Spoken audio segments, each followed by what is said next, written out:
பார்த்திபன் கனவு பாகம் 2 அத்தியாயம் 12 ராணியின் துயரம். இந்த பக்கம் நம்மளுடைய அருள்மொழி தேவி, அதாவது விக்ரமனுடைய தாயார் நின்று நமஸ்கரித்து சிவனடியாரை வரவேற்கிறாங்க. இருவருமா சேர்ந்து வசந்த மாளிகைக்கு போகிறாங்க. அப்போ போகும்போது அவங்க சொல்லிட்டே போகிறாங்க, எப்படி கலையாக இருந்த வசந்த மாளிகை, எவ்வளோ பேர் வந்துட்டு போனது, இன்றைக்கு யாருமே இல்லாமல், என் கணவரும் இல்லாமல், என் மகனும் இல்லாமல் இப்படி இருக்கிறேனே அப்படின்னு சொல்லிட்டு ஒரு மாதிரி ஒரு புலம்பலோடையே போகிறாங்க. உள்ளே நுழைஞ்சதுக்கப்புறமா பெரிய புலித்தோல் போட்டிருக்கு. அந்த இடத்துல போயிட்டு சிவனடியார் உட்காந்துறார். உட்கார்ந்ததுக்கப்புறமா, ஐயா சொல்லுங்கள், விக்ரமனுக்கு என்ன நேர்ந்தது, நீங்கள் எப்படியாவது விக்ரமனை காப்பாற்றி கொடுப்பேன்னு சொன்னீங்களே, அவனுடைய உயிருக்கு எந்த பிரச்சனையும் வராதுன்னு சொன்னீங்களே, இப்போயாவது சொல்லுங்கள், விக்ரமனுக்கு என்ன நேர்ந்தது அப்படிங்கிறத சொல்லுங்கள். இங்கே நடந்ததெல்லாம் கேட்டிங்களா, எப்பயும் போல் மாரப்ப பூபதி எப்படி ஒரு சதி செஞ்சுட்டான் அப்படின்னு சொல்லிட்டு ஒவ்வொரு விஷயமா சொல்லும்போது, பொறுத்தாயே கண் கலங்காத, இதை தான் உன்னுடைய கணவன் பார்த்திபன் உனக்கு சொல்லிட்டு போனாரா, ஒரு வீர தாயாக இருக்கணுங்கிறத உனக்கு சொல்லிட்டு போகலையா, அந்த விஷயங்கள்லாம் நீ மறந்துட்டியா, மறந்துட்டு தான் இப்படி புலம்புறியா அப்படின்னோன்னு, எப்படி ஐயா, இருக்கிற ஒரு புதல்வனையும் இழந்து நான் இப்படி தவிக்கும்போது எப்படி என்னால் இதெல்லாம் தாங்கிக்க முடியும், நான் இன்னும் உயிரோடு இருக்கிறேன் அப்படின்னா, அதாவது என் கணவன் இறந்ததுக்கப்புறமும் உயிரோடு இருக்கிறேன்னா அது என் மகன் மட்டும்தானே காரணம், அப்படிப்பட்ட மகனுக்கு நேர்ந்தது என்ன அப்படின்னு கேட்டோன்னே, நீ பார்க்காம போயிட்ட, அன்றைக்கி காஞ்சிபுரத்தில் மகா சபையில் என்ன நடந்ததுங்கிறத பார்க்காம போயிட்டேன், உன் மகனுடைய அந்த கண்களில் கொஞ்சம் கூட அப்படி அசாத்தியமான ஒரு தைரியம், கொஞ்சம் கூட ஒரு தைரியம் குறைவோ, ஒரு பயமோ, ஒரு துணிச்சலின்மையோ இல்லாமல் நேருக்கு நேர் சக்கரவர்த்தியை பார்த்து பேசினான். அதே இடத்துல எனக்கு இந்த நல்ல விஷயங்களை பார்க்குறதுக்கான சந்தர்ப்பமும் கொடுப்பனையும் இருந்தது. நான் பார்த்தேன் அவனை, என்ன ஒரு தைரியம், என்ன ஒரு வீரம். அவன் உன்னுடைய கணவருக்கு நான் செய்து கொடுத்த சத்தியத்தின்படி நான் அவனை வளர்த்துருக்கேன்.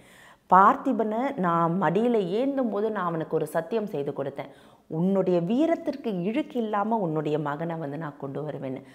அதே மாதிரி அவன் நின்னான். பார்த்திபனுடைய ஒரு இம்மி புகழும் குறையாத அளவுக்கு ஒரு வீரனாக சுற்றி பல்லவர்கள் வீரர்கள் நிற்கிறாங்க. எதிர்க்க சக்கரவர்த்தி உட்கார்ந்துருக்கிறாரு. கொஞ்சம் கூட பயம் இல்லாமல் வீரமாக நின்னான். அவன் என்ன செய்தான் தெரியுமா, சக்கரவர்த்தி உன் தண்டனையை குறைக்கிறேன், நீ உன்னுடைய தண்டனையிலேருந்து தப்பிச்சுக்கலாம், எனக்கு கப்பம் மட்டும் கட்டு, உனக்கு இளவரசனை ஆக்கிடுறேன் சோழ நாட்டுக்குன்னு சொன்னார். இவன் ஒத்துக்குவானோன்னு நினச்சி நானும் இவனையே பார்த்துட்டு இருந்தேன். ஒரு நொடி பொழுது அப்படி இப்படி அவன் அசையிலையே, கொஞ்சம் கூட அவன் மனசில் சலனை ஏற்படலையே, அவன் கண்ணில் அந்த வீரம் குறையிலையே. என்ன கேட்டான் தெரியுமா, சக்கரவர்த்தியை பார்த்து வாழ்போர் செய்ய வாங்கன்னு சொல்லி கேட்டான். அந்த தைரியத்தை நீ பார்க்கணுமே, எப்படி இந்த சபையில் இருந்தவங்கலாம் எந்த அளவுக்கு இவனுடைய துணிச்சலை பார்த்து புகழ்ந்தாங்கன்னு நீ பார்க்கலையே. என்ன ஐயா பண்ணுறது, இவ்வளவு இருந்தும் தேசப்பிரஷ்டம் செய்துட்டாங்களே, நான் என்ன பண்ணுவேன், என் குழந்தைய எப்படி பார்ப்பேன் அப்படின்னோடனே, அருள்மொழி உனக்கு ஞாபகம் இல்லையா, உன் கணவர் என்ன சொன்னார் அப்படிங்கிறது உனக்கு ஞாபகம் இல்லையா அப்படின்னோடனே, ஆமாம் ஐயா சொன்னார் தான், கன்னியாகுமரியிலேருந்து இமயம் வரைக்கும் பர்வதமலையெல்லாம் கடந்து நான் புலிக்கொடியை நாட்டணும், அந்த மாதிரி ஒரு ஆட்சியை சோழ மக்கள் பார்க்கணும், சோழ சாம்ராஜ்யம் விரிவடையணும்னு அவர் எவ்வளவோ ஆசைப்பட்டாரே, கடைசியாக சொந்த நாட்டில் அவருடைய பிள்ளை வாழறதுக்கு வழி இல்லாமல் போயிடுச்சு, எங்கேயோ கொண்டு போய் விட போகிறாங்களே அப்படின்னோடனே, ஏன் நீ இப்படி நினைக்கிற, இது மட்டும்தான் அவருடைய கனவாக இருந்ததா, சிவனடியார் கேட்குறாரு, இது மட்டும்தான் அவருடைய கனவாக இருந்ததா, அவருடைய சிற்பக்கூடத்தில் அவர் வரைஞ்சி வச்சதை நீ பார்க்கலையா, கடல் கடந்து தேசங்கள் கடந்து நம்ம போய் வாணிபம் செய்யணும், அதே சமயத்தில் அங்கே இருக்கக்கூடிய தீவுகள்லாம் புலிக்கொடியை பறக்க விடணும்னு உன்னுடைய கணவன் கனவு காணலையா அப்படின்னோடனே, கனவெல்லாம் கனவாகவே போயிடுச்சு, அவர் என்னென்னவோ கனவு கண்டாரே, இப்போ கடைசியாக என் பிள்ளை இப்படி தானே தூரதேசம் போகணும், ஒரு தேச பிரஷ்ட செய்யப்பட்ட ஒரு கைதியாவா, என் பிள்ளை நாடு கடத்தப்பட்ட ஒரு கைதியாவா தூரதேசம் போகணும், ஏதோ ஒரு இடத்துல எங்கே இருக்கானே தெரியாது, எந்த காட்டில் கொண்டு போய் விட போகிறாங்கன்னு தெரியாது, மக்கள் இருக்காங்களா, காட்டு விலங்குகள் இருக்குமா அப்படிங்கிறதே தெரியாத ஒரு இடத்துல என் பிள்ளைய கொண்டு போய் விட்டுருவாங்களே, என் பிள்ளை என்ன பண்ணுவான்னு தெரியலையே, தண்ணிக்கு எங்கே தவிச்சு நிற்பான்னு தெரியலையே, என்ன சாப்பிடுவாங்கிறது எனக்கு தெரியலையே, ஒரு தாயை எல்லாம் தெரிஞ்சுக்கிட்டு இன்னும் நான் உயிரோடு இருக்கேன் பார், என்னுடைய கணவர் இறந்தப்பையும் நான் இறக்கிறதுக்கான எனக்கு கொடுப்பனை இல்லை, இதெல்லாம் தெரிஞ்சதுக்கப்புறமும் நான் இன்னும் உயிரோடு இருக்கிறேனே அப்படின்னு சொல்லிட்டு ஒரே புலம்பி தீக்கிற, அதாவது அவளுடைய மன வேதனை. அதெல்லாம் இருக்கிறது ஒரு பிள்ளை. பார்த்திபன் என்ன சத்தியம் வாங்கிட்டு போயிருக்கிறாரு, வீரத்தாயா நீ இருந்து வளர்த்த அடுத்து சோழ சாம்ராஜ்யத்தை நீ அவனுடைய தலைமையில் நிறுவனம் அப்படின்னு சொல்லிட்டு போயிருக்கிறாரு.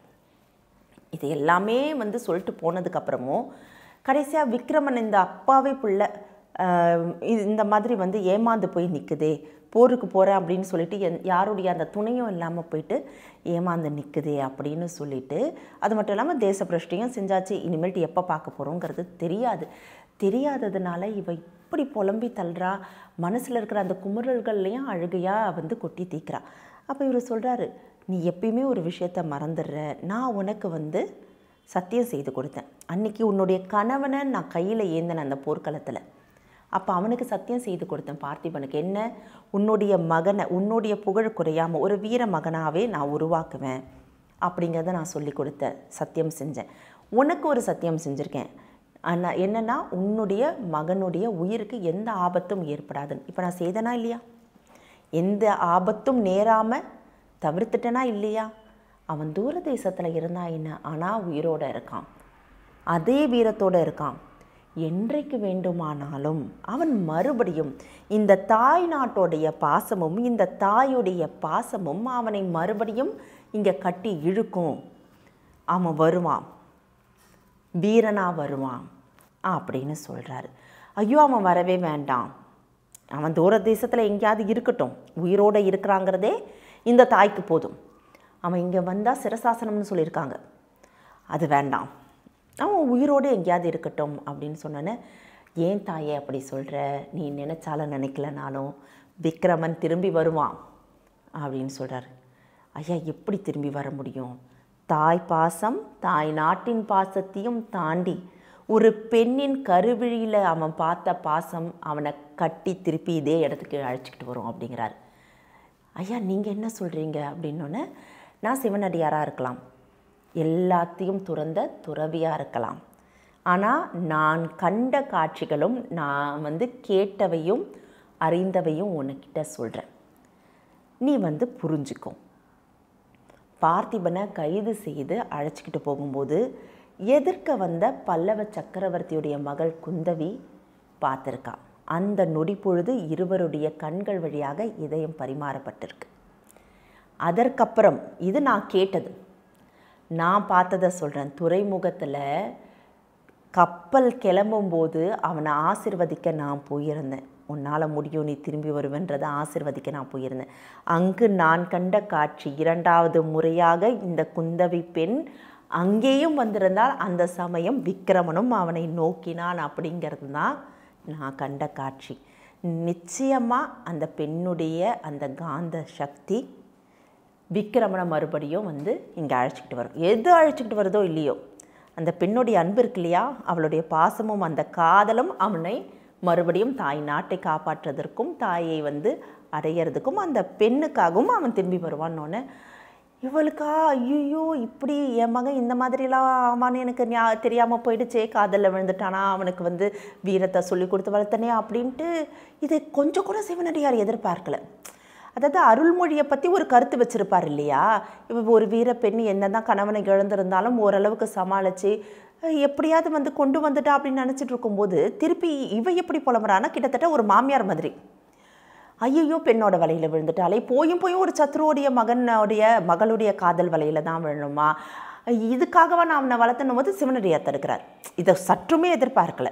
இப்படி பேசுவான்ட்டு சிவனடியார் தடுத்துட்டு, அம்மா உன் வாயால் பிள்ளைக்கு சாபெல்லாம் கொடுத்துடாத, எனக்கு மட்டும்தான் தெரியும் குந்தவியை அவன் பார்த்தாங்கிறது, அவனுக்கு தெரியாது, அவன் பார்த்தது குந்தவிங்கிறதும் அவனுக்கு தெரியாது, அது வந்து உன் பரமசத்ருவோ உன்னுடைய கணவருடைய பரமசத்ருவான ரவிவர்மருடைய மகன்றதும் அவனுக்கு தெரியாது. அதனால் இப்படி வாய் விட்டு சாபனெல்லாம் கொடுத்துடாத, அவனுக்கு யாருன்னே தெரியாமல் தான் அவள் பார்த்தான். அதனால் உன் மகனை இதெல்லாம் நியாயமாக நடக்க வேண்டிய விஷயம் தானே, சரி நீயே சொல்லு, இந்த மாதிரியான விஷயங்கள் ஏன் நடக்கக்கூடாது, இதில் தவறு எதுவுமே இல்லையே அப்படின்னு சொல்லும்போது, ஐயோ எனக்கு தான் இதெல்லாம் நடக்கணுமா, வேறு யாருக்கும் இதெல்லாம் நடக்கக்கூடாதா, எனக்கு கண்ணெல்லாம் சுற்றுதே தலையெல்லாம் சுற்றுதே அப்படின்னு சொல்லிட்டு டமால்னு கீழே விழுந்துடுறா அருள்மொழி எழுந்திருச்சாளா, இதெல்லாம் ஒத்துக்கிறதுக்கு அவளுடைய மனம் இடம் கொடுத்ததா, அடுத்த அத்தியாயத்தில் பார்க்கலாம். இந்த தகவல் உங்களுக்கு பிடிச்சிருந்தா லைக் பண்ணுங்க, உங்க ஃப்ரெண்ட்ஸுக்கு ஷேர் பண்ணுங்க, மறக்காம எங்க சேனலுக்கு சப்ஸ்கிரைப் பண்ணுங்க.